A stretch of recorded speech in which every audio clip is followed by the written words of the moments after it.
The Killdozer Rampage. This is the story of how one man was taken to the breaking point and completely destroyed the town that had wronged him. And it all started with a zoning fine. Today, more than ever, people are not fond of the government. Inflation is out of control, the FBI is probably monitoring everything that you do, and taxes take a third of everything I make, which I could have been gambling on crypto. Anyway, despite the suckiness of constantly having to pay the government, I'll still pay them because it's for the best. I mean, someone's got to pave the roads, build the schools, authorize those drone strikes. And even though a country without taxes sounds great on paper, in reality what that translates to is living in Somalia. So, you know, maybe we don't have it that bad. But what happens when the government, which is supposed to play fair, seems to have it out for you and targets you specifically? Well, that's the story of one Marvin Heemeyer, and he wasn't going to take it lying down. Welcome to 1951. Cars look like this, computers look like this, and Marvin was born in North Dakota. Fast forward to 1974, and now Marvin has moved to Colorado,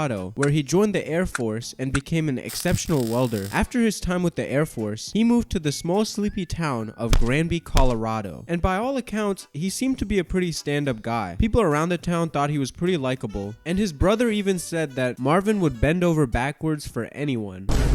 And Marvin even saved a guy's life from an avalanche once. You get the picture. Honestly, he was a pretty good guy. Eventually, in 1992, a foreclosed piece of land went up for sale in Granby, and Marvin, hoping to put his welding skills to use, decided to start an auto body shop and bought the land. The land that Marvin bought was next to a prominent family in Granby, the Didnt family. This family was pretty rich off of their massive concrete plants down the street, and were pretty well connected with the town board of Granby, Colorado. They were also the previous owners of the land that Marvin had just bought. But this was not a huge issue for now, because at long last, Marvin had a new home for his auto body shop and could help fix the cars of everybody in Granby. It looks like Marvin needs to take a dump. Well, no worries, just head over to the bathroom and...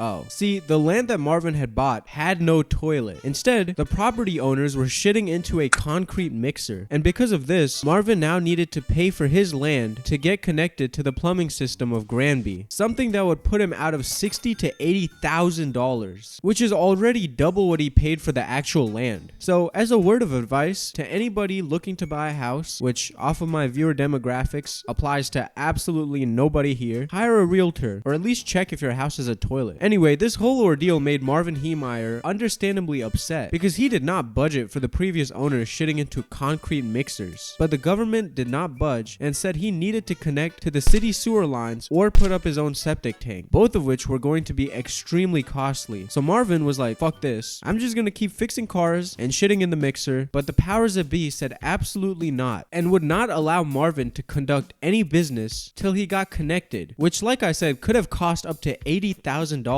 And this is in 2004 money, when you could get a cheeseburger from Wendy's for $2, as opposed to $5.50 right now, which is honestly so disheartening. I mean, sure, for Marv, he's about to go bankrupt, but more for me. Anyway, back to Marvin, who, as if this whole situation was not bad enough, the land directly south of his auto body shop was being spot zoned by the Didnt family. Spot zoning is when a land is given special zoning rights to a specific person, and in this case, allowed the Didnts to build a massive concrete plant right in front of Marvin's auto body shop, which at best is a legal gray area. And because of this concrete plant that was now being built in front of Marvin's doorstep, he had to constantly deal with dust and noise, which was making Marvin's life a living hell and causing problems with his business. And then the whole sewer issue got even worse for Marvin, because for every day that Marvin did not connect to the plumbing system, he would get fined $100. And then the whole situation became triple bad when Marvin hired his own attorney to try to rectify the issue, but he ended up losing his case, and now on top of all the financial issues he had with his land, he now had to pay a very expensive attorney fee. I honestly think it's pretty hard to imagine how Marvin felt at this point. I mean, for all these misfortunes to stack on top of each other, and for them to only get worse because of a government that is not playing it fair, it makes you wonder just how much abuse one man can take. And for Marvin Heemeyer, it was all too much, and something had to crack. So one somber afternoon, Marvin was chilling in his hot tub, drinking a beer and bawling his eyes out, when Marvin heard a voice. Marvin! Marvin! What? Marvin, it's me, the one and only, and the utmost holy. Oh my God. Is it really you, Kanye? No, it's me, God. Oh, okay. Anyway, listen, Marvin. Marvin, you're being wronged. You're being wronged in this sinful world, Marvin. True? And I need you to do something about it, Marvin, on behalf of me. Pray? No, well...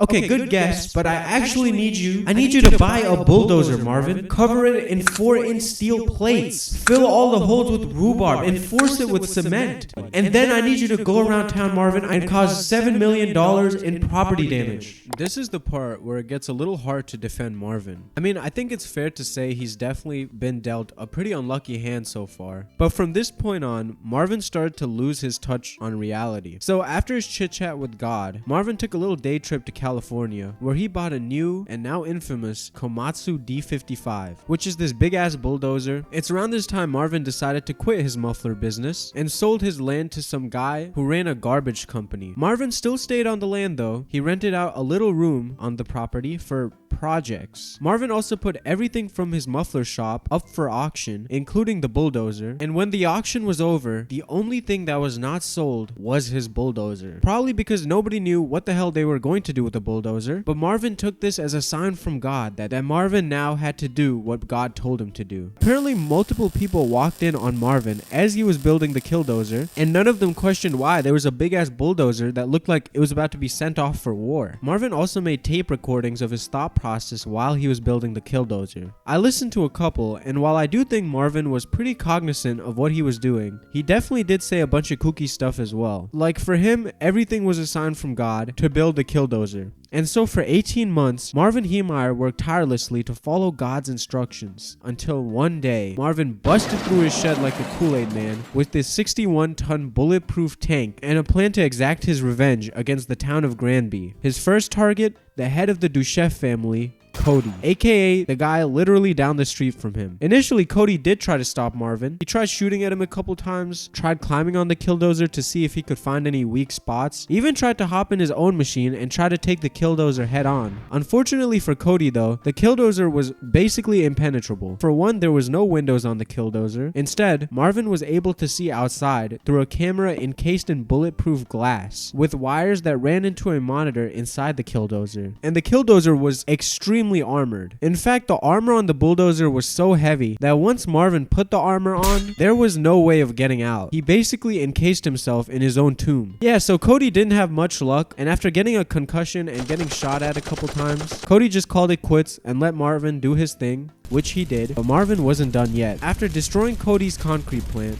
Marvin made his way down Main Street, and at this point was being followed by multiple police officers who were doing everything they can, from shooting into vents of the dozer to throwing flashbangs into whatever crevice they could find in an attempt to stop him. Of course, none of this actually stopped Marvin, who made his way to his next target, the town hall, a place where multiple people, including children, were at the time. Now, luckily, everyone was evacuated before Marvin could flat Stanley all those little kids, mainly because Marvin was traveling at the staggering speed of 3 miles per hour. Anyway, after leveling the town hall, Marvin set his eyes on Sky High News, a media company which may have wronged him. It's really unclear, and even the reason that they wronged him is so minor, but it didn't matter. Marvin still flattened them. Anyway, after Sky High News, Marvin made his way out to some other people's homes who had wronged him. Many of him were on the city council, and leveled their houses. After that, he started shooting at a petroleum tank to try to get it to explode. Keep in mind, he was doing this right next to a bunch of residential buildings, and the whole time police were doing everything they could to stop Marvin, but nothing they shot at him, even 50 BMG rifles, could get through the armor. Eventually, Marvin gave up trying to explode those petroleum tanks and peacefully surrendered. I'm just kidding. He did quit trying to explode them, but then went on his merry way to go destroy more buildings, and at this point, law enforcement were getting desperate. So they called in a scraper, another big machine, to try to stop Marvin in a head-on collision, and this is what happened. Heemeyer speeds ahead, aiming directly for the blockage. Realizing his intentions, the loader attempts to flee, but the armored dozer gives chase.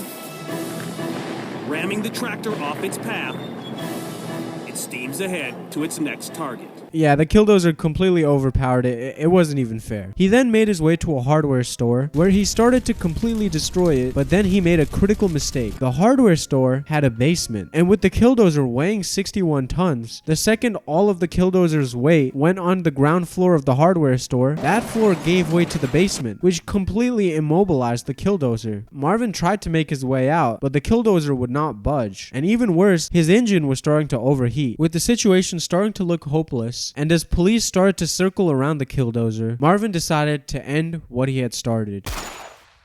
Now, the more I researched this video, the more I saw this idea float around that Marvin Heemeyer is like this American hero that stood up against the system while committing no murders. I mean, look at this comment by Chris Brown loves Rihanna.